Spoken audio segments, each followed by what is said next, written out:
আমার চ্যানেলে তোমাদের সকলকে স্বাগত। আজ আমরা ক্লাস 7-এর রায় মার্টিন প্রশ্নবিচিত্রা থেকে পরিবেশের প্রথম পর্যায়ক্রমিক মূল্যায়নের 10 নম্বর স্কুল সলভ করব।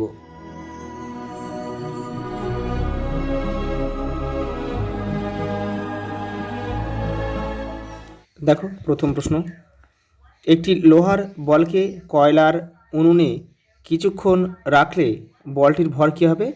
বেড়ে যাবে। কিন্তু কারণ কি বলতো, যে বাতাসের অক্সিজেনের সাথে কিন্তু লোহার বলটা বিক্রিয়া করে আয়রন অক্সাইডে পরিণত হবে। আয়রন অক্সাইড সঙ্গে হচ্ছে FeSO3, ফলে বলের ভর কিন্তু বেড়ে যাবে। পরেরটা দেখো, ক্যালসিয়াম ক্লোরাইডে ক্যালসিয়ামের যোজ্যতা কত? ক্যালসিয়ামের যোজ্যতা হচ্ছে 2 হবে। দেখো ক্যালসিয়াম ক্লোরাইডের সংকেতটা কি? CaCl2, অর্থাৎ ক্যালসিয়ামের যোজ্যতা কিন্তু 2 হবে। পরের প্রশ্ন দেখো, পাখার তলায় বসলে ঘেমে যাওয়া শরীর শীতল হয়। এর জন্য যে প্রক্রিয়াটি দায়ী সেটি হলো বাষ্পীভবন। যেটির সাহায্যে কোনো মৌলিক বা যৌগিক পদার্থের অণুকে প্রকাশ করা হয় সেটি হলো সংকেত। যে খাদ্য উপাদান থেকে শক্তি পাওয়া যায় না তা হলো ভিটামিন। দেখো পরেরটা শূন্যস্থান পূরণ করো। চুল ও নখে কোন প্রোটিন থাকে? কেরাটিন। কেরাটিন। পৃথিবীতে মিষ্টি জলের পরিমাণ 3%। দেখো PbNO3 অণুতে মোট পরমাণুর সংখ্যা কতগুলি? দেখো এখানে অক্সিজেন এখানে 3 রয়েছে আর এখানে 2 রয়েছে, মানে 3 দিয়ে 6টা রয়েছে। দেখো এন কটা রয়েছে? দেখো এন আছে, নাইট্রোজেন কটা? 2 রয়েছে, তাহলে 6 আর 2 8, আর পিবি হচ্ছে একটা, টোটাল 9টা। পরেরটা দেখো, বিক্রিয়াটি সম্পূর্ণ করো। দেখো এটা হবে, এখানে দেখো এখানে আই কটা আছে? 6টা রয়েছে, এখানে পি 2 রয়েছে, তাহলে আমরা এটা লিখতে পারি 2PI, এখানে 3 দিলে হয়ে যাবে। দেখো 3 দিয়ে 6, আই 6টা আর পি 2। ডাক্তারি থার্মোমিটারে কোন স্কেল অনুসারে দাগ কাটা থাকে? ফারেনহাইট।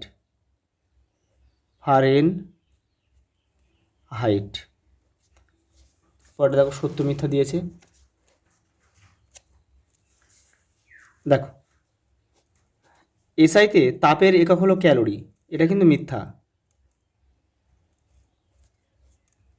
এটা যদি জুল হতো তাহলে কিন্তু বাক্যটা সঠিক হতো। পরেরটা দেখো, পদার্থের অবস্থা পরিবর্তনের সময় পদার্থের উষ্ণতা অপরিবর্তিত থাকে, এটা কিন্তু সত্য। ফেরাস যৌগের চেয়ে ফেরিক যৌগে আয়রনের যোজ্যতা বেশি, এটাও সত্য। কমলালেবু থেকে পাওয়া যায় ভিটামিন বি কমপ্লেক্স, এটা কিন্তু মিথ্যা। কমলালেবু থেকে পাওয়া যায় ভিটামিন সি পাওয়া যায়। শক্ত দড়ির মতো টেন্ডন ও লিগামেন্ট কোলাজেন প্রোটিন দিয়ে তৈরি, এটাও সত্য।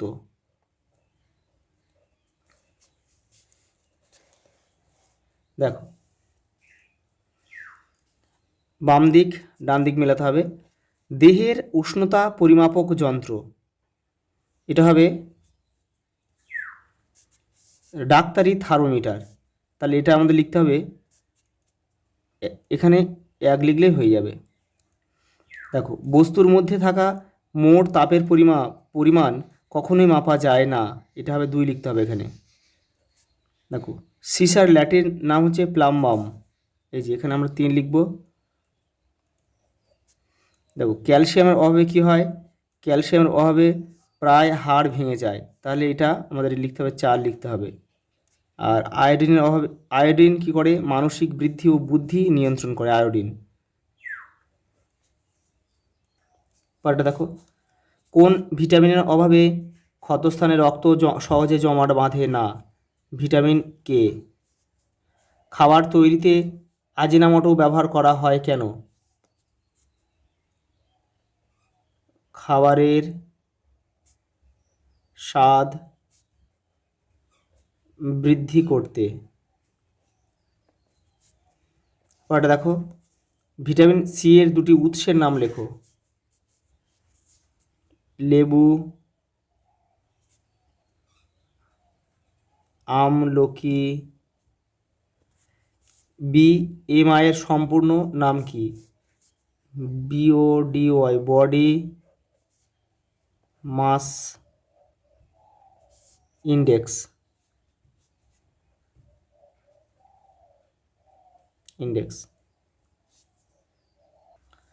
পরেরটা দেখো, সমতা বিধান করো, দেখে নাও। এখানে দেখো নাইট্রোজেন দুটো, এখানে নাইট্রোজেন একটা, তাহলে আমরা প্রথমে নাইট্রোজেনটাকে ব্যালেন্স করি, দেখি। দেখো, তাহলে এখানে যদি আমরা 2 খাওয়াই, তাহলে নাইট্রোজেন হয়ে গেল কটা? 4টে হয়ে গেল। O2টা লিখতে হবে, H2O। এবার দেখো, তাহলে এখানে নাইট্রোজেন 4টে হয়ে গেলে, এখানে কিন্তু নাইট্রোজেন কটা আছে? একটা রয়েছে, তাহলে আমরা এখানে এর আগে একটা 4 বসাবো, তাহলে 4NaOH প্লাস O2। নাইট্রোজেন 4টে হয়ে গেল, এখানে নাইট্রোজেন 4টে হয়ে গেল। অক্সিজেন দেখো, অক্সিজেন এখানে দেখো 2টো রয়েছে আর এই 2, মানে 2 দিয়ে 4টে অক্সিজেন হয়ে গেল। এখানে দেখো অক্সিজেন কটা হলো? এখানে 4টে, এই যে এই অক্সিজেন 4টে হলো আর এই 2টো রয়েছে, 6টা হয়ে গেল। তাহলে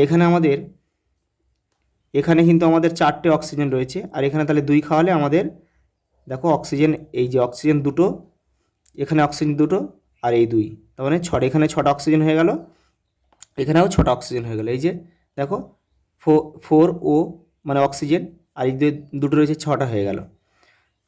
এবার দেখো নাইট্রোজেনটা মিলে গেল, নাইট্রোজেন তো আগেই মিলে গেছিলো। এবার হাইড্রোজেন দেখো, হাইড্রোজেন এখানে কটা আছে?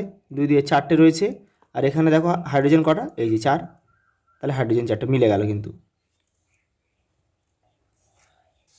দেখো পরেরটা দেখো কি রয়েছে, সংকেত লেখো অ্যালুমিনিয়াম সালফেট।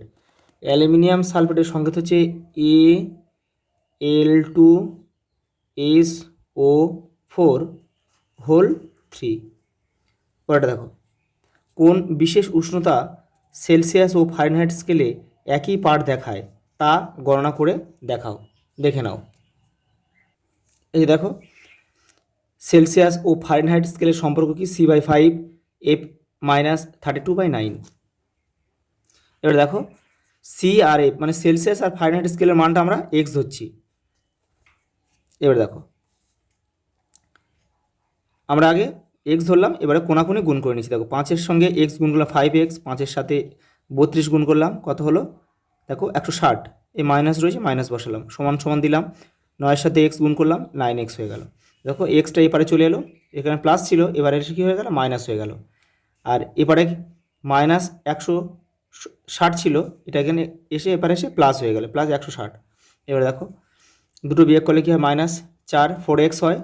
এবার এক্সের মানটা এখান থেকে শুধু বের করে নিতে হবে, এক্সের মানটা এখানে গুণ হয়েছে, এবারে ভাগ হয়ে যাবে, কাটাকুটি করে দেখো শুধু 40, তাহলে আমাদের এক্সের মান -40 ডিগ্রি।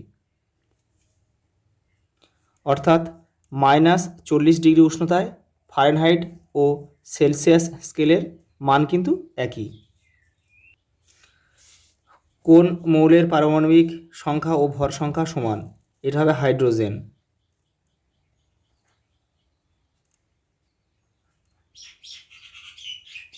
পরেরটা দেখো, একটি শূন্যযোজী মৌলের নাম লেখো। হিলিয়াম, তোমরা নিয়নও লিখতে পারো, নিয়ন, আর্গন। আজ এই পর্যন্ত, দেখা হবে পরের ভিডিওতে।